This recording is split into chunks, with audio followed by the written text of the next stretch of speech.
By my watch, it's 10 o'clock. So, Morena, good morning. Welcome to the Lake Wanaka Centre. Nice to be over here, and nice to see that those that have travelled made it over safely. Let's wait and see what it's like when we go back.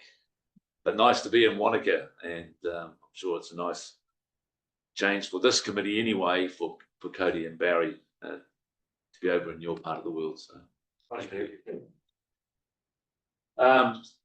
good morning to Ken, our General Manager, Ken Bailey on the right, and also to Councillor Matt Wong, who's present in the Lake Wanaka Centre here today, and also to Barry and Cody, and also Councillors Guy and Whitehead, who are on Zoom, online. Good morning to you all. Also, a very good morning to staff. Nice to see you all here, and to media that might be taking an interest. And on my left, of course, our Governance Advisor, Sophie Miller. This is her last stop with the Community and Services Committee before she heads off overseas to experience life in Australia, Sophie. So thank you for the work that you've done with our committee. Just for those who don't know, Sophie has been in our neighbourhood since she was a little guy. We are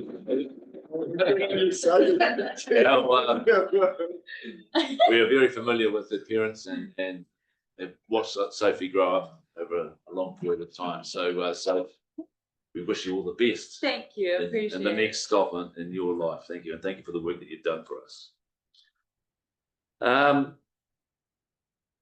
The agenda, of course, as we know, we've got one item to deal with here, but before we get to that, any apologies this morning? We have no apologies. Any declarations of conflict of interest? No. Esther, Lisa? No.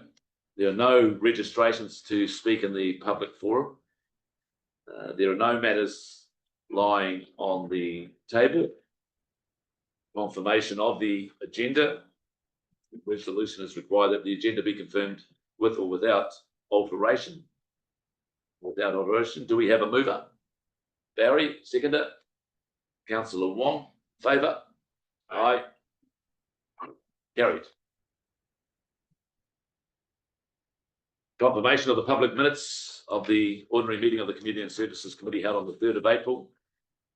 A resolution is required that the public minutes of the 3rd of April 2025 Community and Services meeting be confirmed as a true and correct record, or as amended. Do we have a mover? Esther, thank you. Do we have a seconder? Cody, thank you. In favour? Aye. Aye. Opposed? Carried. Right, we get to item 1 on the agenda for the Community and Services Committee this morning. A recommendation to adopt the final Te Taumata o Hakitakura, Ben Lomond and Te Tapanui Queenstown Hill Reserve Management Plan. Invite staff to come to the table, please.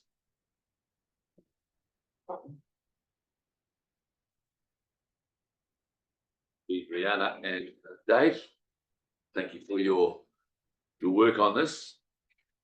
The resolution required here this morning is that the Community and Services Committee, 1, note the contents of this report, and 2, recommend to Council to adopt the final Te Taumata o Hakitakura, Ben Lomond and Te Tapanui Queenstown Hill Reserve Management Plan. To you all.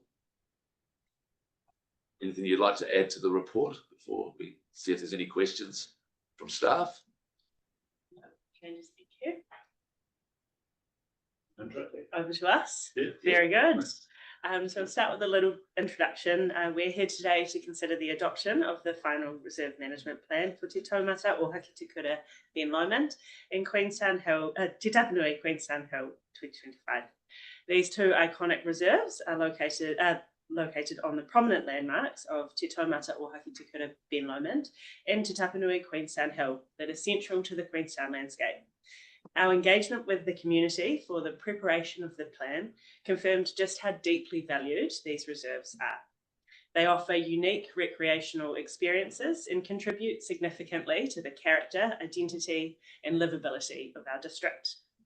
Both reserves also hold deep ancestral significance for mana whenua as wāhi tūpuna and this cultural connection continues to be of central importance today. The current Reserve Management Plan was adopted in 2005. In line with our obligations under the Reserves Act, Council is required to keep these plans under regular review to reflect evolving conditions, shifting community expectations, and new challenges and opportunities. Given the high profile of these reserves and the significant public and commercial use, it was timely and appropriate for Council to undertake a review and to prepare this updated plan.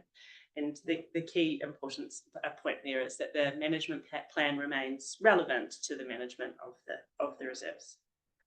We would like to take this opportunity to thank members of the community who gave early insights and made submissions on the draft plan earlier this year. We appreciate the time, effort, and care that goes into engaging in this way. In total, we received 106 submissions, and 9 submissions spoke at the hearings. The updated plan has been shaped by the community feedback and submissions that we received. And some clear themes came through in these submissions, and they informed the changes made to the final plan as directed by the hearing panel. Some of these changes include that the vision has been updated to place greater emphasis on wild and conifer removal, enhancing native biodiversity, strengthening cultural identity, and supporting sustainable recreation. Revised objectives and policies that elevate the focus on native biodiversity within the reserves, clarified pathways for current and potential future recreation and commercial developments, and ensuring that these align with the vision for the reserves. New and strengthened policies for areas such as Wynyard Crescent, Fernhill Loop, 1 Mile, the Tiki Trail, and Kerry Drive. And these support improved access, signage, public facilities, including public toilets and car parking. Enhanced recreation and use policies to prioritise walking access, which came through strongly, and protecting against user conflicts and unauthorised trail development, with a focus on comprehensive trail master planning. And youth policies to support pest animal management as part of broader ecological restoration efforts. This plan sets out a clear vision along with objectives and policies that will guide Council's management of these highly valued reserves, ensuring their protection, use and development is thoughtfully managed now and into the future. And finally, we would like to thank the hearing panel members for your work on the plan, for the thoughtful, informed discussions during the hearing and deliberations, and for the decision-making and work to bring the plan to its final form today. So we will now take any questions from the committee. Thank you very much. Thank you, Sophie. Councillors, any questions? Just looking at the screen, Lisa, Esther. Hands up, please. If you just put your hands up. So, yeah, lovely. Thank you, Esther. Over to you. I don't really have any specific questions. I think it's been incredibly comprehensive. So I think I'll leave it to the discussion because I think it'll come through that. Thank you. Thank you. Matt, Barry, No Cody? questions from me. I think I've asked enough.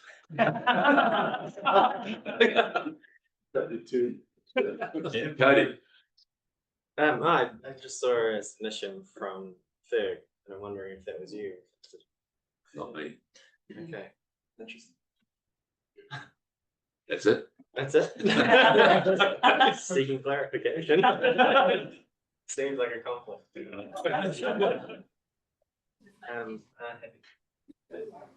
This may be one question from me, Sophie. I know the question covers a lot, but in terms of the last reserve management plan, what's the difference you see with this plan in 2025 as opposed to, no, we're going back a while, 2005? Is there a difference? Do you feel the panel have taken it into more recent times or into where it needs to sit?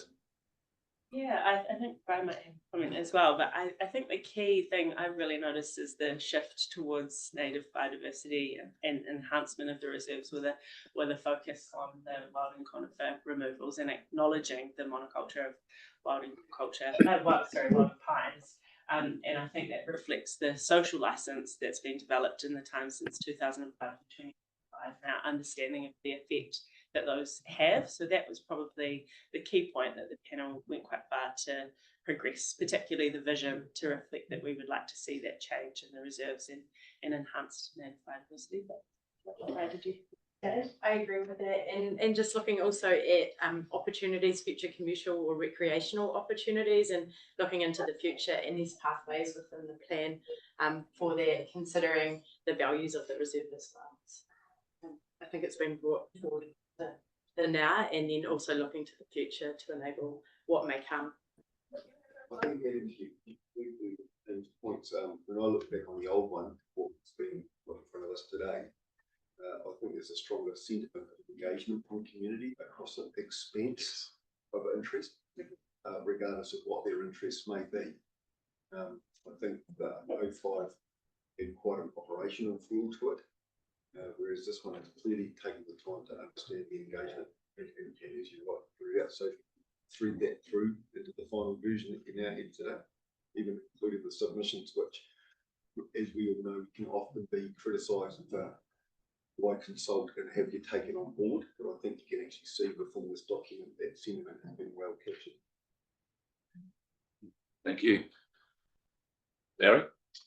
Yeah, just clarify in my mind, but 20 years seems to be a long period of time between reviews. Is there a statutory one that triggers, or what triggers a review of? Yeah, so the plans need to be continually under review. If there's any reason to review them, I guess, within the community, then we'd look to do that. But it is within the Reserves Act, it does say 10 years is a time that you can review them, but it's not a must, and it's just to understand whether the plan is still fit for purpose. So, and that's what we sort of balance when we're looking at updating plans. Just adding to that, so we've got quite a number of reserve management plans. Some of them have been around for a while, but they're still relevant. And whereas within 10 years, I've seen that there's been changing context in these reserves, and so that's what Sophie means. What we need to reflect the plan to make it more relevant to what's going on. I think through you, Chair, Dave's point really valid, and so that's the point the team need to manage across the 6th largest district in the country. Is what warrants a review, just because age is a factor. Yeah, it all goes back to the foundation of the 1977 Reserves Act, which remains a pillar. So it might be a 9-1, but it's still probably relevant in the context of how that reserve interacts with the community to a point. Thank you, Barry. Lisa? Thank you, team. I suppose I'm mirroring Matt's thoughts a little bit of thank you to the crew for having endless questions over the period of deliberations around this, including site visits, and really helping us to understand the environment. My question follows on a little bit from Barry's around timelines and things around. I know, Ferg, you said when we entered this is like a handshake, with the community. How long and how enduring is that? What interdependencies are we looking at next too? Because, there's the forestry plan. Are there any other bits that feed into things? If you could just give us sort of a little bit of a glimpse ahead as well. Yeah, that would. But thank you, and that would be my question. What's the interdependencies that follow this? What's our next steps? Lisa, I can answer that. So the next steps within the plan, there's some objectives and policies that sort of guide the management of the reserves, and one of those at the moment that's out for consultation is the Queenstown Hill Forestry Plan. There's also the plan enables a forestry plan to be drafted for Ben Lomond as well. And also within the plan, there's some strategic goals like about looking at the mountain biking within both reserves and understanding the framework for that moving forward. And another part to the whole plan is also, I guess, the infrastructure within the reserves that Sophie spoke about earlier in terms of whether it's facilities at the entrances and upgrading some of the entrances and looking at the wayfinding throughout the reserve. So what the team does from here is we'll look at budgets that are available to maybe implement some of those, and then also look to future LTPs with this plan to enable that to happen through them.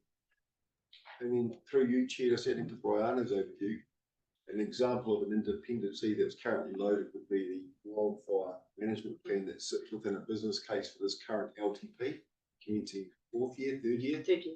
We're keen to look at how we start dealing with that as a planning piece this year.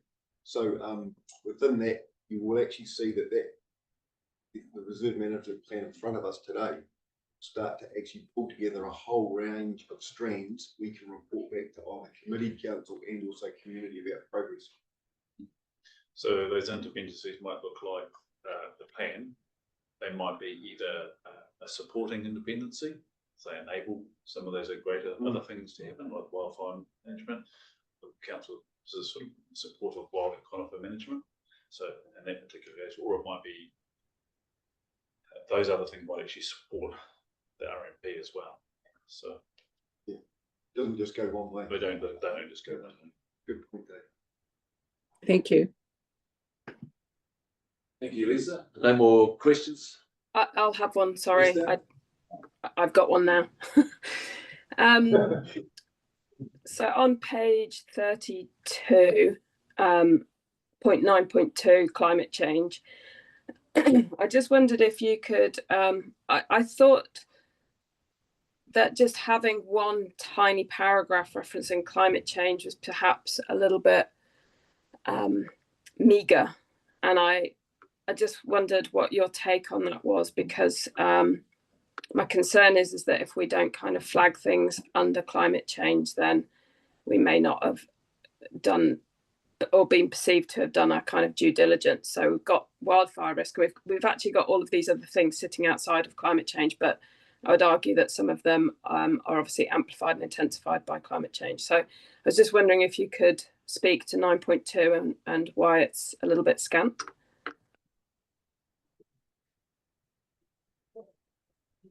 Yeah, could you kind of clarify the question, sorry? Do you feel that you've covered everything in 9.2 that sits under climate change? I guess. I think just to answer that through the chair, we've also got the climate and biodiversity strategy, which sits outside of this, which goes into a lot more detail on that.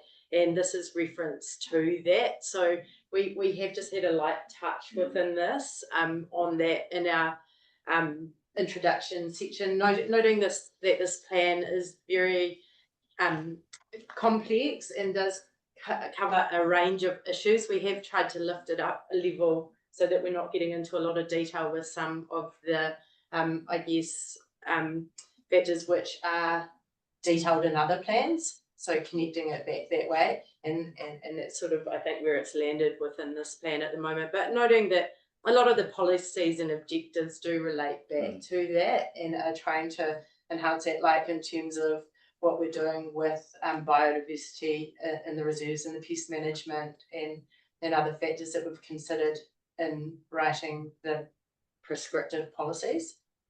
Can I add to that, Chief? So I take a point about it being really only a small paragraph in the plan, but what I would say is a lot of the things that support the climate and biodiversity action plan are woven through the entirety, so it's sort of embedded in RMP, like for example the policies. So it might be only just a small paragraph, but it's woven in. So.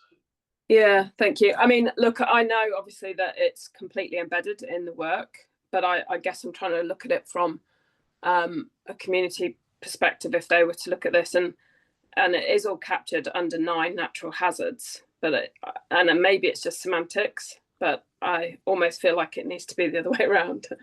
But maybe there could be a bit more clarity in the consultation doc about, I mean, I know it does reference the other policies, but maybe just highlighting that. Thanks. Just to add one more point, like just looking through the plan as well, as Dave said, it is sort of interwoven within the plan, and even just objective 12.2, to manage the reserves in a way that responds and adapts to the impacts of climate change and natural hazards. So it's sort of at that level, throughout the plan. Yeah, thank you. Just through you, Chair, Councillor, is that enough to satisfy that point? Because it's a well-made point, and it's not lost on any of us that today, of course, the country's about to experience another weather event, and particularly at the top of the South Island, you'll be conscious of that. And actually, the point about, you know, it's been 20 years since we last looked at it, the relevance, but like the team have stated, we'd like to think this audience and our wider audience has enough confidence that we've aligned to a lot of documentation separate to this plan. You know, the climate and biodiversity plan, for example, is checked and reviewed every 3 years. So that would be a constant that would come through with the key themes that would influence this strategic document. Whereas we would not see this being reviewed every 3 years, for example, noting what we're potentially going to experience through different climatic and environmental aspects. Yeah, and I guess it's just about the explicit nature of it, because it is interwoven heavily. So I'd probably say that when we speak to how it's changed from 2005 to now, in that 20-year period, you know, we highlighted wild and conifer removal, native biodiversity and cultural identification. And I would say recognising the impacts of climate change would be in that as well. You know, that's, to me, that's how this has changed over the 20-year period. So it might be just good to kind of have that up front and centre. So in terms of progressing today's report and the recommendations in front of us, are you asking us to do any further amendments, or have you got a level of comfort on the response from the team? I have personally got comfort, I guess. So I don't think it seeks any changes, but yeah, sorry, I'm not being very clear, am I? I think it's fine. I think it's just that in the in any comms that go with it, it would be really good to highlight, I think, that is one of the significant changes. That might be a way to achieve it. Thank you, Councillor. I think through Chair, you have been very clear, and I think actually Sophie set out a very useful overview, and your point about through the lens you bring to the table, that 20-year window also looks like the climate has had a key part, adjustment to the climate as a key part. We could weave that into the that would be awesome. That would be a way to achieve it, I think. Yes, once it's finally adopted, we could certainly do that, telling that story. Thanks. I think just to come back to your point, and you make a very valid point. One of the things the team are cognizant of too, you know, the future we'll have some uncertainty around these elements, right? So again, it comes back to these things, that these documents aren't shrined in concrete, and we are going to constantly need, through the lens of our parks planning team, to be looking at what some of the things are or trends that we may need to report back on, and look at how we amend or have a supplementary approach to it, or ensure the other supporting documentation remains relevant in a tight time frame. Yeah, thank you. Thank you. Thank you, Esther. Good comments, good questions. Appreciate it. If there's no more questions, then let's see if we can find a mover for our recommendation, which is to note the contents of this report and recommend to Council to adopt the final Te Taumata Haki Te Kura, Ben Lomond and Te Tapanui Queenstown Hill Reserve Management Plan. Do we have a mover? Esther, do we have a seconder? Barry? So the next stage that we'll move into is any comments or discussion around this. Esther, do you want to kick off the discussion phase after your earlier comments at all? Thank you. Yeah, I guess I just love the shift that we're seeing. I love that. I think that we're being a leader across the motu in terms of how we're recognising large landscapes and how we're looking to biodiversity as a solution, and focusing on native biodiversity. I guess I understand, some of the people that weren't in support of it were concerned about the general landscape and the aesthetics of the landscape changing. And over the short term, it will be a challenge for our community to look at something that's maybe not quite as pleasing on the eye. But we have to look at what it means for us with climate adaptation. And I think we have done that, created that lens. We've looked at all aspects of like low flammability for native trees, the absorption of water. There are concerns for me in terms of big water events. But look, they're going to sit with us, whatever, and they're going to become more so. So I think everyone's massively cognizant about those events that are facing us. And I guess just recognizing that our community is massively engaged and has put forward incredible suggestions in support of things like emergency access, car parking, signage, etc. And our community wants these trails in perpetuity, which is a big ask. It's a huge ask, but we actually have a plan to kind of achieve that. So I think it's really a win-win, and just recognizing the complexity that our staff deal with in terms of putting these policies together. So yeah, well done, staff, and thank you. Thank you, Esther. Thank you. If I can just make comment first as the chair of the hearings panel, I don't think it was lost on the fellow hearings members or panel members, Councillor Wong and Councillor Guy, on the importance of what we had to step through and the process that entailed for us as councillors on the hearings panel, but also as members of the community, as residents. So I'd like to congratulate or thank, I think congratulate's the word, I'd like to especially thank Councillor Wong and also Councillor Guy for the attitude and the commitment that they gave to this hearings process. I think they realised the importance, and also the importance of looking ahead as best as we could. So I think on that note, I'd just like to ask maybe Councillor Guy first to make some comment around the process, or where we got to, where we went to, and where we got to be followed by Councillor Wong. Lisa? Thank you, Councillor Berg, and Matt, my fellow panel members, and to staff. Our process, of course, was to read and hear the submitters, and the 9 that spoke and the 106 that submitted those themes were very powerful. And personally, this was the first day of work after a month on my rickshaw of India, so I hit the ground like smack. And I think you might remember on some of my site, I think we had to ditch the Tiki Trail because I wasn't actually breathing going uphill, and staff very empathetically noticed that without making me out to be as unfit as I was. But thank you for the recovery process of my irritant-induced pneumonia from India. But that really put in perspective, coming back here, that these were iconic backdrops and reserves to our community, and the importance of that, and that even that word was reflected from some of our submitters, and got really debated around as to the value that holds within a DOC context, within our local context, and what we mean by those bits of that vision. And when I think of how you listened and responded to our many iterations of the vision, to capture those things of iconic backdrop, the biodiversity, the access, and the broad range of sustainable activities. But not to rant on, and I had hoped that I would come after Matt on this, and he would have said it all.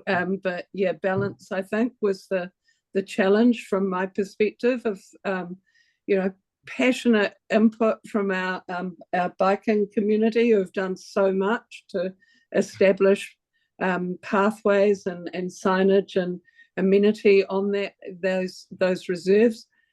Excuse me, and sometimes there's been some boundary creep in there that we had to really face and address. And also really passionate for me was hearing and reminding myself how important these are to all of us who live here, just to get up there and walk and connect and be part of our forest bathing experiences and watching the evolution of that. So it was the kaitiaki. We are the guardians of this moving forwards, and also the manaakitanga. How are we going to welcome and be hospitable hosts of wonderful recreational and hospitality experiences within a reserve? So finding that balance was tricky. So thank you all, and to my panel compatriots. It was big, but yeah, that's why I love this committee, is that we really feel like we're getting stuck into some stuff. So thank you. Yeah. Yeah, thank you, Lisa. Lisa pretty much covered it all off, so I'm not going to try and copy her too much, but essentially we had to get this right because it was critical as an iconic forestry, both above and below Queenstown.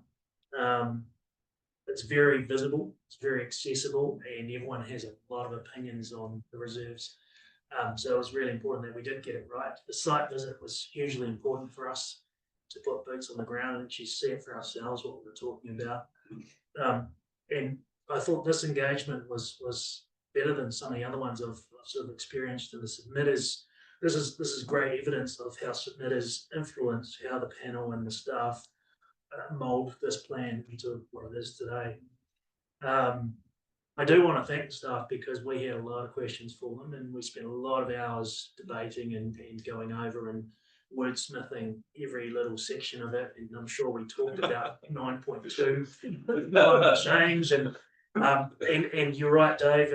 It is climate change is all throughout this document, and wildfire mitigation. I know we talk about flooding in 9.2, but that fire risk is massive, and that's when you look at the submitters, especially some of the commercial ones, there's some huge issues around fire mitigation and even risks to the community. So we had to really balance that out really well with the user groups that are interested in these reserves, but also looking at the future succession of what do we want for this reserve. And obviously there's some competing demands from users around wanting to protect what is already there versus those that have a vision for the future of the next 50 years of what these reserves could look like. Unfortunately for the council staff, they've done such a great job with Project Tohu that it put in my mind that actually, no, this is what we want for everywhere around the district. So we heard from some of the submitters that wanted a bolder vision from what we first put out to the community for consultation. So as a panel, we pushed hard for a bolder vision, and the staff were a little bit nervous about this, but actually I think the staff want bold visions too. And look, it doesn't necessarily mean that we're going to meet these targets in the next 10, 20, 30 years, but it just sets the precedence for us to actually have somewhere to focus towards, which is more than just platitudes. It's actually going, in the next 50 years, we want something better than what we've got here, and we want our community to be proud of us. There are some massive challenges, and most of it is around wild and conifers. Some want to keep it, some like conifers, some detest them. So we had to find this unique balance, and we worked extremely hard to try and find that. But ultimately, I think the community wants more biodiversity. I think we heard that loud and clear. And I think this management plan has delivered on what is a very challenging reserve with a very bold vision. So I'm really proud with the work that the staff have put in and created from this plan. And yeah, it's one of the better ones I've been on. So I look forward to the next one, whatever that may be. Thanks very much. Thank you, Matt. Thank you, Lisa. Yes, just many thanks to staff for your guidance and support. Greatly appreciated. Love that line, Dave. I won't take credit for it, but it was you. About a handshake with the community certainly struck home with for me and some of the other panel members as well. Right, no more discussion. Could I make a comment, Chair? Certainly, Yeah, Ken. I appreciate it. You're never sure if you can or can't at some of these council, you know. Cut you down if you want me to. And it's ironic you bring in the term Dave Winterburn. A comment Dave made a few weeks back that won't be lost on the panel, the group sitting in the audience. He said to me, Ken, you know, sometimes in his own Dave Winterburn way, you can stand too close to an elephant. And of course, visually, we can go there very quickly. I haven't experienced it, I don't plan to, but the point wasn't lost on me. And what you have in front of you today is it's been articulated very well by the panel and the councillors and yourself, Chair. There's actually a lot of work that has created what potentially is going to be a legacy of what truly is an iconic landscape. And this team meticulously worked through it.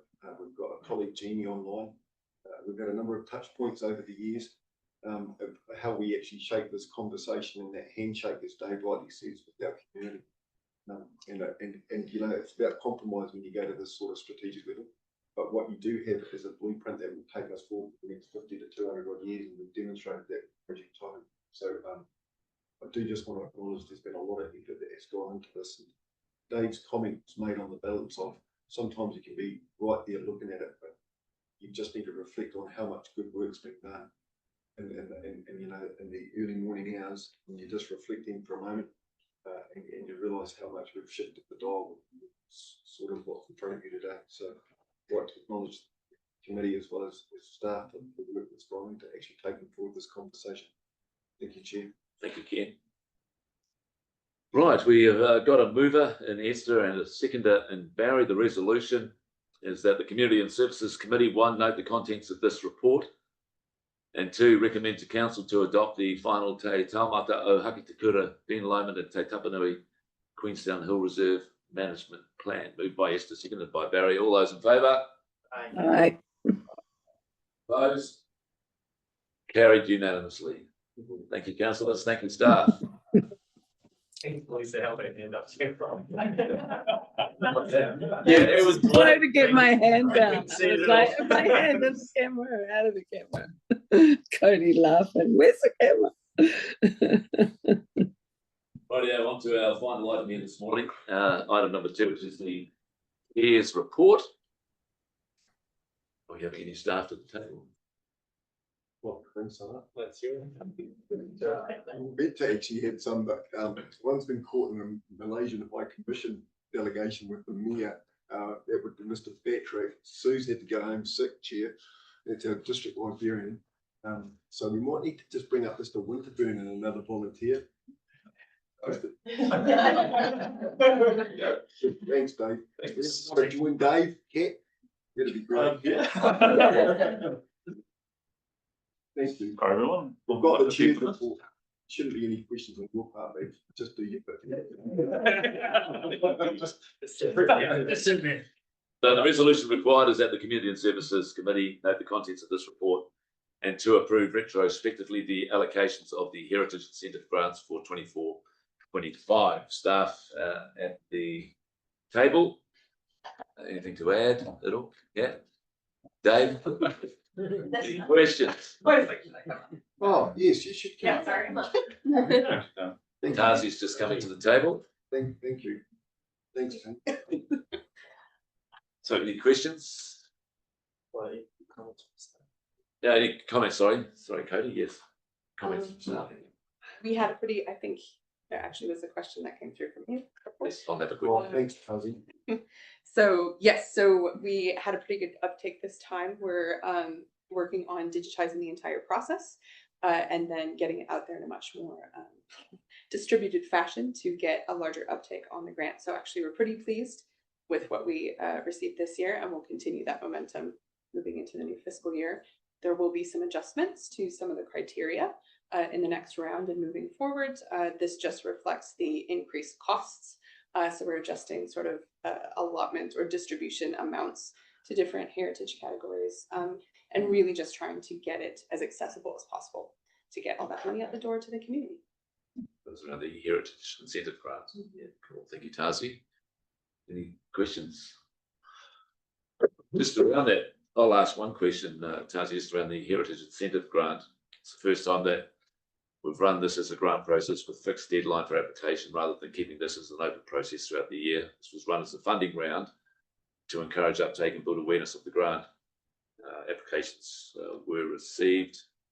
I was just wondering, this is a different sort of system to what we've done in the past. There's an application period. Has there been education around how this has changed and what happens into the future? Yes, so we have, the purpose of it was both to, I suppose, piggyback off of the community fund process in order to gain momentum for this specific grant. So we kind of bundled things together, and that then allowed us to take advantage of the comms that were also going out to the public around all of that public funding opportunities.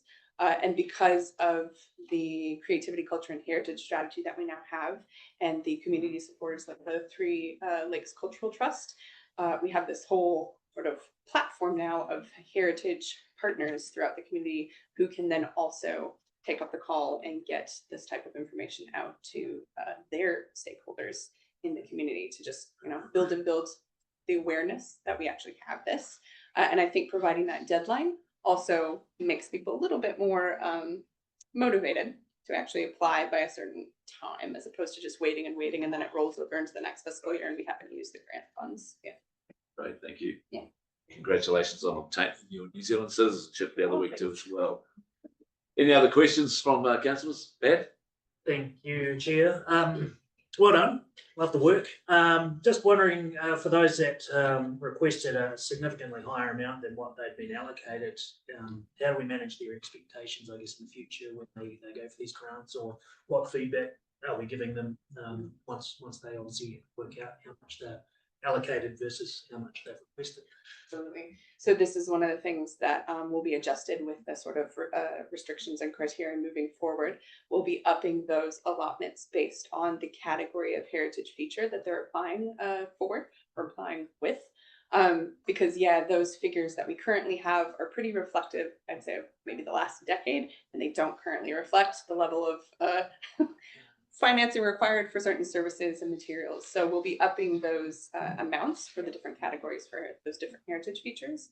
And then also we'll probably be removing the restriction around, right now they can only apply every 3 years. We'll probably remove that, because then that allows people to apply more frequently. Exactly. So people are now aware that these changes are in the works and they'll be coming. So I think that's helping with that. And then what we're doing is we, again, with our other heritage partners, like the Three Lakes Cultural Trust and the Central Lakes Trust, we're sending people to those funders to also then build up, the total amount that they might need for the projects that they're working on. So yes, so there's actually a bit of synergy that's happening between these different community partners to support these projects. And then councillor, just adding to Tazi's oversight, it's the ongoing issue we're facing across any of these grants. It's the applications that exceed the level of investment.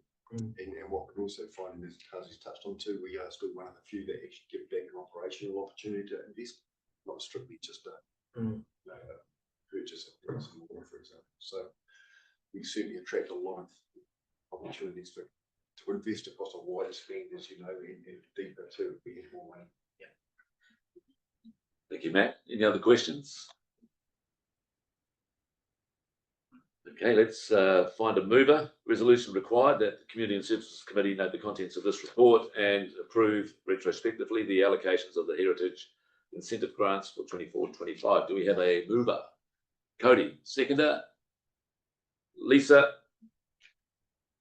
Barry, before we get to the vote, in discussion and comment, we're going to let you run through the Chair's report and to make people aware out there who might be tuned in as to what's been going down and in your own style. Pass to you.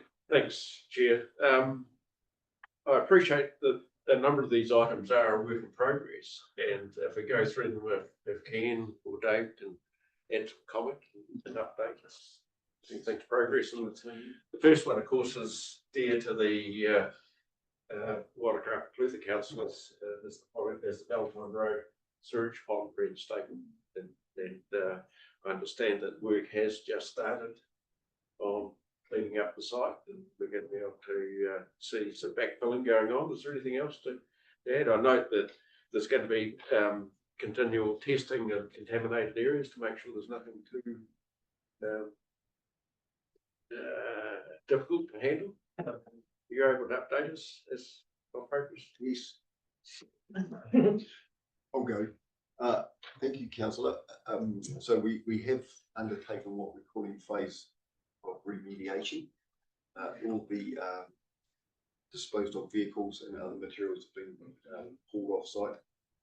We've completed the initial phase of the cleaning, and there's further work to be done. And that testing is part of the milestone hold point. As we all know, it's a former hail site. And we've got some treatment of elements associated with that. Once we've been given the clear, we will then be in a phase where we can actually take all the actual infill of that site to create this community's vision for what we're all labelling a green canvas, which is part of the initial commitment to get that site back to a level playing field and green. For us then to look at how we continue to have a conversation with our community. We've been asked by the community board to look at doing that sooner rather than later. So we've been working with a number of key stakeholders over the last year associated with sport recreation and the ongoing conversations about bringing back a draft plan that was put together, I think, 2021, 22, and us right back into that alongside our parks and sport and rec colleagues and bringing it through to the community and yourself at some point. But we're certainly aware of the growing interest in that project and you know, the need for that space for such a high growth area. It will give us a further 20 hectares into the network, which has 50 acres, so it'll be our largest open space across the entire district. So we will continue to keep you well informed, but it's pleasing to see we're underway. Thanks, Ken. The next item is the Queenstown Event Centre Court and Fitness Centre project. Obviously, there's some big plans for that area and work is in progress on there. Is there any timelines that have got to be met in terms of evaluating that development? Yes. Thank you, Councillor. So we're currently just been out to market for securement of our project management services. Just for the audience and those listening, it's a total LTP project of up to $46 million recourse plus additional ancillary spaces. It's phased over a number of years.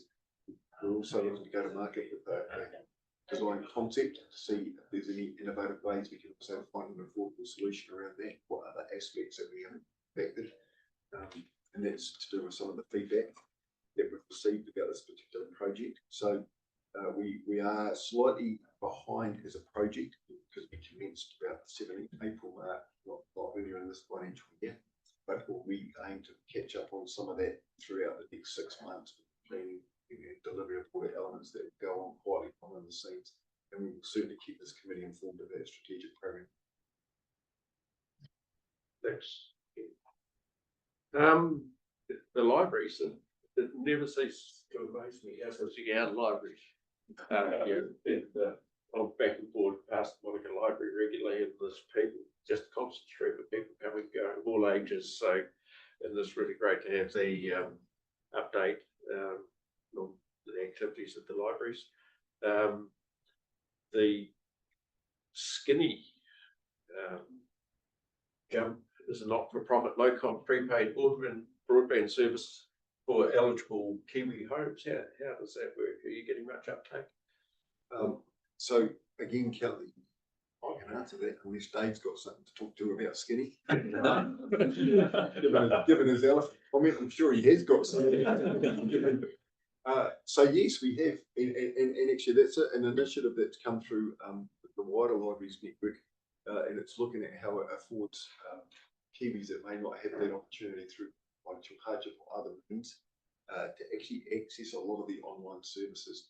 So for this audience's information, the library now is associated to a network that can provide up to 7,000 items of literature through magazine, newspapers and others through a global setting.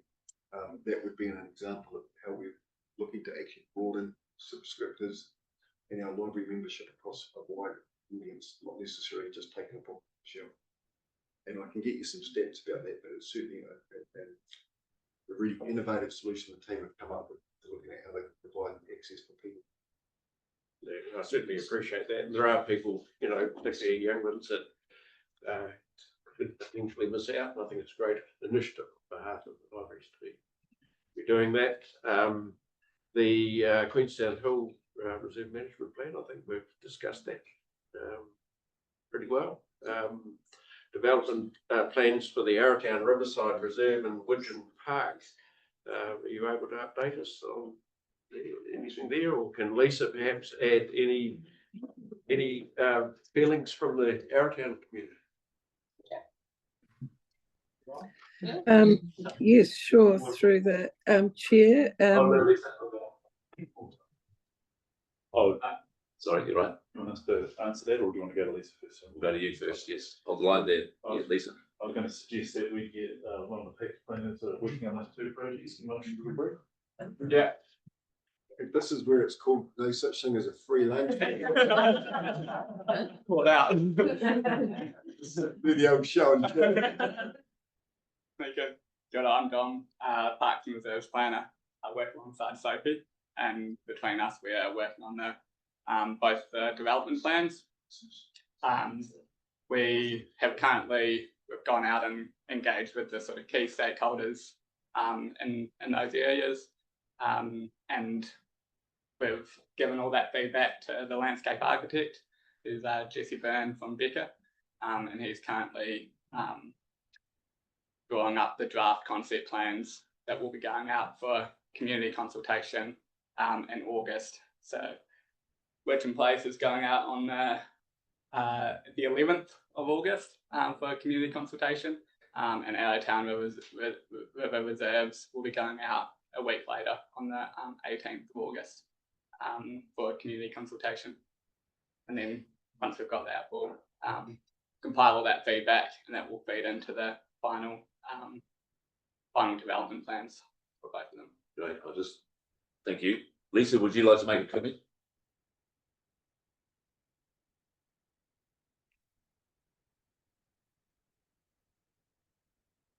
Sorry, just unmuting my bit there at the same time as there was a notification coming up. Couldn't quite see the unmute button. Thank you to Dom and Sophie and Jessie from Becker, the community focus groups. I think you really got into the right spaces and listened to people, and particularly thank you for responding to including our AAA members, being APAC as well in that earlier conversation. And I think what we found was some really wonderful little pieces of historic knowledge about the river and different plans that there had been previously, which was able to add to that narrative. And I think the community is really keen to see that outcome in August around some of those big bits in Arrowtown, like how do we join the village to the river, with our river facing significance just growing all the time, with Arrowtown's thriving economic hub of bikers and walkers, and connecting to our, as the tagline I think of the village says, where history meets nature. And there's some real touch points along that interface of the river that the community are keen to see whether we can address some of those in the plan. So thanks to all, and everybody's on eagerness for it to come back. So great information capturing session round, guys. Thank you. Lisa, thank you, Barry. Thanks, Dom. Thanks, Dom. Yes. Really good to see that there's been a clean up along Horn Creek. Is there a lot of rubbish? Is that a problem? I think it was a bit messy, and maybe that's the way to put it. Is Just it because you're in something that urban area. Is it something that has to be done regularly in terms of cleanup? Oh, okay, surface management. You just do a revolving door of parts people. The work around Horn Creek is quite exciting. The cleanup is described in there as removal of rubbish, but also planting and enhancement, particularly in the areas of Horn Creek, which it runs through Queenstown as the main waterway and is the catchment that comes off the hill. So really important for that to reflect the enhancement of biodiversity and values. And the work that has been done is a combination of some various funding channels and then mixture of planting, rubbish removal, and then trying to open those spaces up. So that work was from some better off funding from central government and reflects ongoing work that we'd like to do to just really enhance that space because the waterway does move through our main. Thank you. May I ask a question? Well, we sort of moved out of the question. Wasn't the plan, but anyway. Clarification then. That gets it through. Guys, as best you can, please, councillor. Hey, great work, by the way, well done. Just wondering, which part of Horn Creek is actually the biggest impacted through rubbish collection, and is that because of the flow and the design of the creek, or? That's quite specific. The part of work that the stretch of Horn Creek that's been the focus of the most recent funding is adjacent to Warren Park, and so there's been some enhancements that have done that reflect the development plan that was prepared for Warren Park a couple of years ago that's come through the committee, and the rubbish that was collected from there just maybe just generally reflects that had been overgrown and hidden away, and I wouldn't say that we've identified any patterns for where the rubbish is worse, but bit of neglect, yes, I think it's similar as well, yeah. And in those urban sort of reserves, you get a lot of growth and that sort of hides all that. Once you start clearing it, becomes the surface bit. It's a bit of the area of Horn Creek that I don't look at. Hello, can I just add to that? I don't know how to put my hand up, sorry. With the Horn Creek, this sort of been a project vision internally for quite a long time, because it's sort of this taonga that runs through town and comes out at Queenstown Bay, but most of it's hidden away or piped or culverted. And so with the adoption of the Warren Park development plan, but also some of the better off funding that we'd received for both some work in Mashkara wetland, this was seen as an opportunity to start putting our money where our mouth is, if you like, and realising what the wider extent of Horn Creek restoration could actually look like. And we managed to engage a really awesome contractor who got in there, and it's just sort of it's the beginnings, hopefully, of a sort of a restoration part of the blue-green network, and quite important to iwi as well, around looking after our waterways, and what better waterway to look after. And Queenstown is the one that runs right through the centre, and sort of trying to replicate a little bit of what's happening, what's happened with Bullock Creek in Wanaka over the years, and how the community's really engaged in looking after that. So that's kind of how it all came about, and then we just had some great opportunities, and it's wonderful to hear that it's been noticed. And it does look amazing when you drive past, and we've done walkovers of the whole creek out to Queenstown Bay, and sort of breaking it down into chunks as to how we could address the various parts of it. Thank you, Judy. Darren? Thank you. Well, the next item is the community partnerships and the creative culture Hui that was opened by the Arts and Culture Minister Paul Gobsmith. Obviously, it was a significant event to have the minister. He wasn't here. He didn't make it. But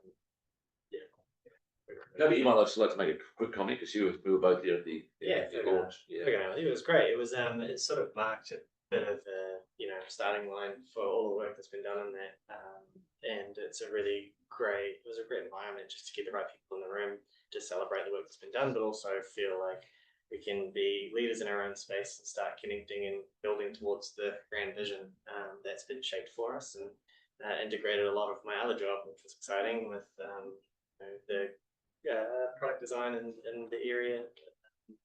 And in general, I just had so many incredibly rich conversations. A guy I'm meeting tomorrow, we're connected from there. So it was just really rewarding and reinforcing of the talent and in the district. So it was really great. Yeah, it was good to go out on the Saturday. I went out to with my wife. We went out to the across from the event centre there, where the old school building is now located, and to see how that's being used and accommodated, and to walk through and talk to the various operators who've finally got some space. What they're up to was really, I found rather enriching to see the process, having been involved in that, of moving the school building, get it out to Frankton, and to see the benefit to the arts community. It was really rewarding. Back to you, Barry. The next topic is the draft breeding camping bylaw. Can we move on? We're all sitting on the edges of our seats, waiting to see progress. Following on to that, there was community, the mayor and chief executive do their round of community association catch-ups, and I joined Mike McGlynn with the Luggett Community Association. I think it was a good, productive discussion, and subsequently the chair of the community board had a gathering with all the various community association representatives, and they shared some of the issues and projects that they are working on. So I think that was well worthwhile. So we've talked about the Heritage Incentive grants, so I think I've completed my part of the reading. Thank you, Barry. Thank you for taking us through that this morning. Just doing it a little bit differently, but hey, it opens up new ideas, new ways of doing things, maybe. So we've got Lisa, who has moved that we open. I gave one today. I've got it here. That the Community and Services Committee, one, note the contents of this report, and two, approve retrospectively the allocations of the Heritage Incentive grants for 2024. As I mentioned, Lisa moved, Cody second. Go to the vote. All those in favour? Aye. Aye. Opposed? Carried unanimously. Thank you. Thank you, staff. Thank you, councillors. Thank you, Ken. 2 minutes after 11, meeting closed. Thank you, Sophie. Thank